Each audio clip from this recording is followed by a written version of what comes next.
새벽 예배의 자리로 나오신 모든 성도님들을 주님의 이름으로 환영하며 축복합니다. 다 함께 사도신경 낭독하심으로 신앙 고백 드리겠습니다.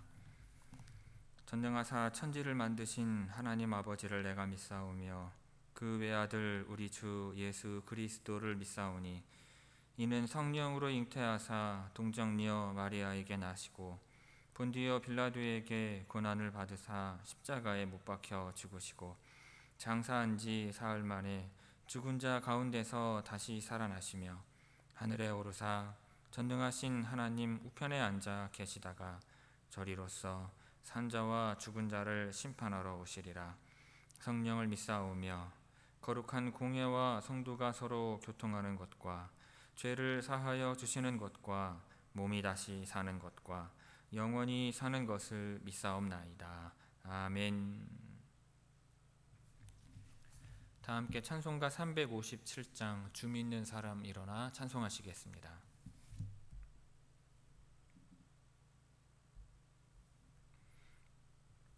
찬송가 357장입니다.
오늘 새벽 우리에게 주시는 하나님의 말씀은 신약성경 야고보서 2장 5절에서 7절까지의 말씀입니다.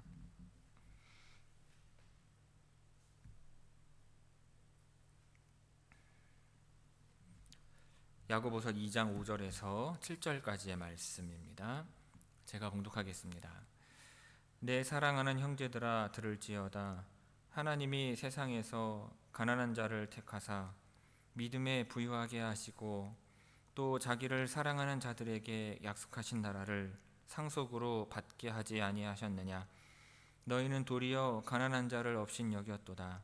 부자는 너희를 억압하며 법정으로 끌고 가지 아니하느냐. 그들은 너희에게 대하여 일컫는 바 그 아름다운 이름을 비방하지 아니하느냐. 아멘. 이 새벽 말씀을 통해 주시는 은혜가 충만하게 임하기를 바랍니다. 오늘 본문 말씀은 가난한 자에 대한 하나님의 태도와 부자들의 태도를 비교하여 보여주고 있습니다. 먼저 3절은 하나님께서 가난한 자를 대하시는 태도를 보여줍니다. 어제도 말씀드린 바 교회가 세상에 존재하는 이유는 이 세상에 하나님과 하나님의 나라를 보여주기 위함입니다. 그런데 당시 사회는 부자와 가난한 자의 차별을 당연시하며 오히려 빈부격차를 조장하고 그것을 견고히 하는 사회였습니다. 야고보는 이러한 사회를 하나님께서 예수 그리스도의 복음으로 뒤집으셔서 새로운 공동체를 만들어 가시려는 그 뜻과 섭리를 설명하려고 합니다. 그래서 하나님께서 세상적으로 볼 때 가난하고 천한 사람들을 택하셔서 믿음에 부유하게 하신 것입니다. 그리고 그 택하신 사랑 안에서 주님을 신뢰하는 자들에게는 하나님의 나라를 상속으로 받게 될 것을 약속하신 것입니다. 하지만 하나님께서 그렇게 하시는 이유는 가난한 자들이 부자들보다 더 낫기 때문은 아닙니다.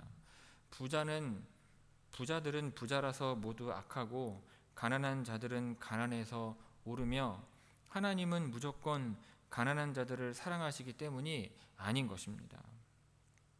세상은 물질적인 부를 기준으로 사람들을 차별하는 데에만 그치지 않고 계속해서 고통을 주며 하나님의 형상으로 지음받은 사람과 하나님이 세우시고자 하는 공동체를 파괴하려는 경향을 가지고 있습니다.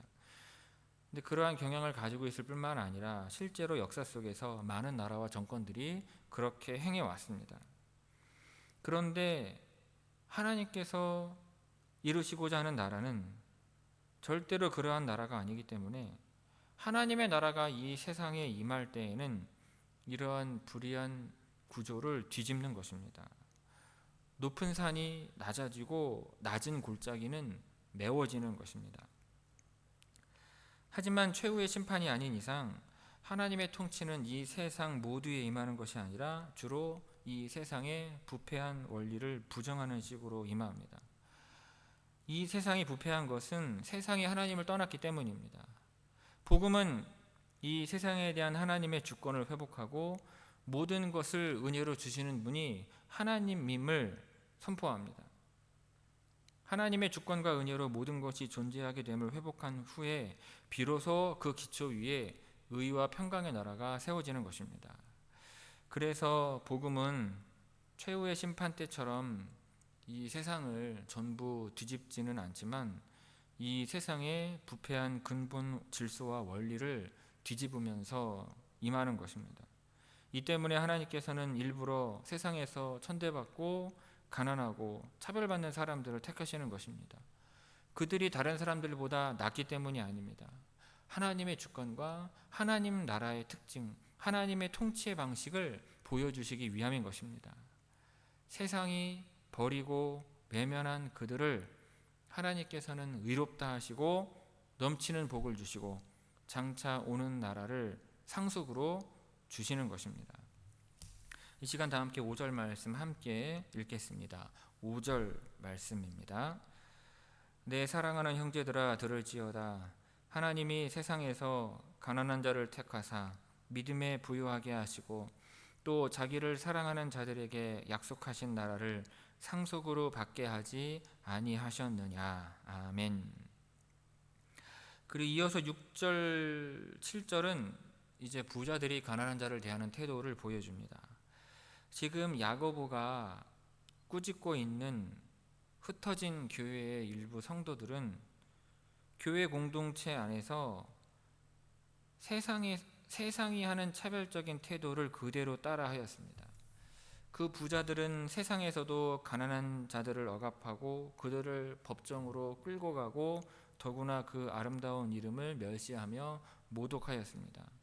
세상적인 부를 기준으로 가난한 자들을 판단하고 억압했으며 그 동일한 기준을 가지고 하나님의 이름을 모독한 것입니다. 하지만 문제는 그들이 아닙니다. 그들에게는 그런 기준밖에 없기 때문에 어쩌면 당연한 것인지도 모릅니다. 하지만 하나님의 은혜로 그분의 백성이 되고 장차 오는 나라를 상속으로 약속받은 이 믿음의 사람들이 세상 사람들처럼 생각하고 판단하고 그들과 같은 입장에 선다는 것은 결국 하나님께서 이루시고자 하시는 일을 실패하게 만드는 것입니다. 야고보가 분개하는 지점이 바로 이 지점인 것입니다. 7절이 언급하고 있는 이 아름다운 이름은 유대적인 표현인데 언약궤나 성전이 여호와의 이름으로 일컬음을 받음으로써 여호와의 것으로 인정받은 것처럼 주님의 백성도 여호와의 이름으로 일컬음을 받음으로써 주님께 속한 자로 여겨지는 것입니다. 그래서 예수 그리스도의 이름으로 세례받은 자는 예수 그리스도의 소유가 되며 그의 이름을 짊어진 자가 되는 것입니다. 하지만 구약 성경에서 하나님의 이름으로 일컬음을 받은 백성은 가난한 자와 부자를 구분하지 않았습니다. 그런데 야고보는 그 아름다운 이름으로 불리는 자들을 주로 가난한 자들과만 연관시키고 있습니다. 이것은 아마도 초대교회가 시작될 때 교회의 주된 구성원들이 가난한 자들이었기 때문일 것입니다. 특히 대주주들과 소장농들 사이에 극심한 빈부격차가 있었던 당시에 초대교회가 자리매김했던 이 사회 경제적인 위치는 열심당원들의 위치와 크게 다르지 않았습니다. 그 당시에 열심당원들은요, 가난한 소장농들에게 많은 빚을 지게 하고 그들을 옥죄는 지주들을 맹렬히 비난하면서 저항하였습니다. 초대교회 역시 대부분 가난한 자들로 이루어졌지만 다른 것은 열심당원들의 그 저항 방식과는 다른 해결책을 가졌던 것입니다. 그래서 야고보는 그 물질적인 부 자체보다 그 부에 대한 잘못된 탐심을 정죄합니다.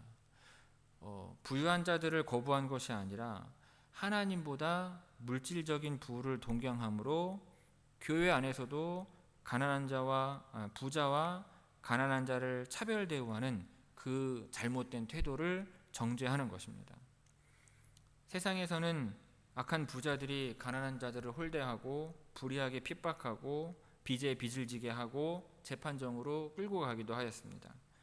그런데 그와 같은 부를 동경하여서 그들과 같은 입장을 가지고 교회 안에서조차 가난한 성도들을 차별 대우하는 그런 태도가 크게 잘못되었음을 질타하고 있는 것입니다. 물론 여기에서 부자들이 그 아름다운 이름을 비방했다고 말하는 이유는 단지 경제적인 이유 때문만은 아닙니다. 대체로 가난한 자들이 핍박을 받았지만 그리스도인들은 그들의 선교 활동을 통해서 부자들의 삶을 위협하기도 했습니다. 사도행전에서 여자 노예의 주인이나 에베소서에 나오는 대장장이처럼 복음을 전하는 일은 자주 그 부자들의 경제적인 이익에 피해를 가져오는 경우가 많았기 때문입니다. 또는 그리스도인들은 가난했지만 그들의 삶의 방식이 이 부자들의 방탕하고 부도덕한 방식과는 크게 달랐기 때문에 그들로부터 미움을 사기도 했습니다. 이렇게 여러 가지 이유로 대체로 가난한 자들로 구성된 초대교회는 주로 부자들로 구성된 사회 지배층과 여러 가지 측면에서 부딪히며 갈등하고 있었던 것입니다. 그리고 복음으로 말미암아 시작된 초대교회 공동체의 이러한 움직임은 사회 전반에 서서히 영향을 끼쳐서 하나님 나라의 특징을 드러내 보일 뿐만 아니라 누룩처럼 번져가는 효과가 일어나기 시작을 했습니다. 하지만 그러한 하나님의 나라를 이루어갈 성도들이 도리어 세상의 부의 마음을 빼앗겨서 부자들과 함께 가난한 자들을 차별 대우할 때 그들은 결국 하나님과 주 예수 그리스도의 이름을 우습게 여기며 모독하고 이 더럽히는 세상의 부자들과 한통속이 되는 것입니다. 이것은 하나님의 나라를 확장하는 일에 있어서 굉장히 큰 손해가 아닐 수 없습니다. 그들로 인하여 교회는 빛을 잃어버리게 되며 사회를 변화시키는 누르그로서의 역할을 잃어버리게 되는 것입니다. 초대교회가 노예제도를 묵인했다거나 불의한 사회를 그대로 용인했다는 비판이 있으나 실제로는 오히려 그보다 더욱 철저하고도 근본적인 변화를 꾀했음을 우리는 기억해야 할 것입니다. 주님 안에서 주인과 노예가 한 형제요, 예수 그리스도를 믿는 한 믿음 안에서 부자와 가난한 자가 차별이 없는 교회, 그러한 공동체의 탄생은요, 당시 사회에서는 눈엣 가시였으며 있을 수 없는 단체요, 전혀 듣도 보도 못한 새로운 사회였음을 기억해야 할 것입니다. 우리 다 함께 6절 7절 말씀 함께 읽도록 하겠습니다. 6절 7절 말씀입니다.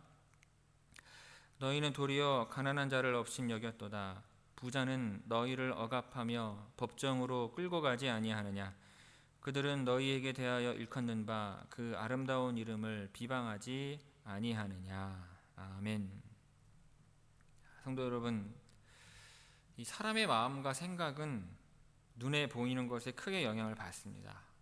이 세상은 성별, 외모, 인종, 학벌, 나이, 직업, 경제력, 정치 성향 등으로 사람을 구분지어서 높이기도 하고 멸시하기도 합니다.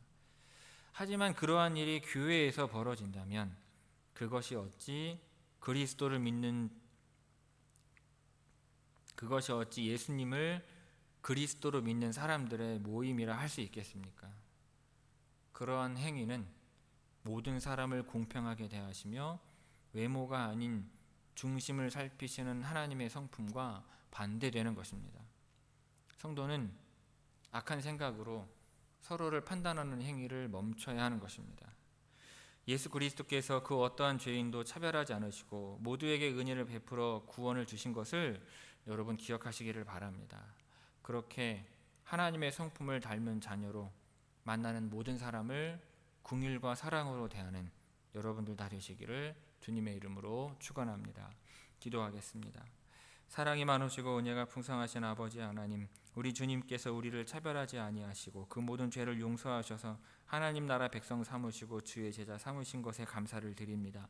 주님께서 우리를 차별하지 아니하셨건만 어찌 우리는 세상적인 기준을 가지고 성도들을 차별하며 판단하며 살아가고 있는지요. 그것이 교회 안에서도 이루어진다면 그것이 어찌 하나님의 교회이겠습니까? 주님, 우리 교회에는 사람을 외모로 보고 차별하며 판단하는 일이 없게 하옵시고 우리 모두가 주님께 믿음으로 받아들여졌던 것처럼 한 하나님, 한 예수 그리스도를 믿는 우리 모든 성도들 주님 안에서 다 같은 사람들 되게 하여 주옵소서. 오늘도 주님께 우리의 모든 삶을 내어 맡기고 하나님의 인도하심과 능력을 구하오니 하나님, 우리의 자녀들 하나님 인도하옵시고 우리의 환우들 하나님께서 긍휼히 여기셔서 치유하시며 병원에 있는 성도들 하나님 기억하셔서 치료의 모든 과정 가운데에 하나님께서 복과 은총 주셔서 그 모든 치료의 과정들 잘 감당하게 하시고 치료의 끝날 날 아버지 하나님께 영광 돌리는 은혜가 있게 하여 주옵소서. 되어질 모든 삶을 아버지 하나님께 맡기고 찬양과 감사와 영광을 이 시간 올려드리오며 예수님의 이름으로 기도하옵나이다. 아멘. 하늘에 계신 우리 아버지여, 이름이 거룩히 여김을 받으시오며 나라가 임하시오며 뜻이 하늘에서 이루어진 것 같이 땅에서도 이루어지이다. 오늘 우리에게 일용할 양식을 주시옵고 우리가 우리에게 죄지은 자를 사하여 준 것 같이 우리 죄를 사하여 주시옵고 우리를 시험에 들게 하지 마시옵고 다만 악에서 구하시옵소서. 나라와 권세와 영광이 아버지께 영원히 싸움나이다. 아멘.